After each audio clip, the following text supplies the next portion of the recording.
Already madam Atasi Bhowmik আমাদেরকে জানিয়ে গেছেন যে আমাদের কাছে হার্বাল ল্যাবে কিছু নিউট্রিশন রয়েছে। যেমন আজকে আমি কেন এসেছি, আমার ফুড হ্যাবিট খারাপ ছিল বলে আমার হজমতন্ত্রের সমস্যা চলে আসে, আর যার জন্য আমি ডক্টর মেডিসিন ঘুরছিলাম সব জায়গায়। যখন আমি ফেলিওর, আজকে হার্বাল ল্যাবের মাধ্যমে আমি ভালো আছি।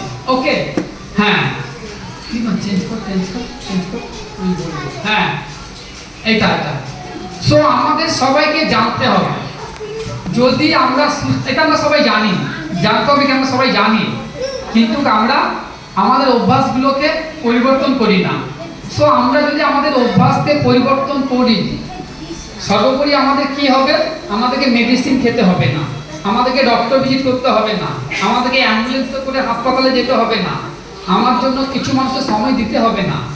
আমি আমার খাদ্যাভ্যাস ফুড হ্যাবিটকে ভালো রাখি। সো আমাদের খাদ্যের কিছু উপাদান রয়েছে, আমরা যে খাবার দাবারগুলো খাই তার কিছু ভাগ রয়েছে। তো আজকে আমি সেই সম্পর্কে বলবো কি, যে আমাদের খাদ্যের উপাদান 8খানা।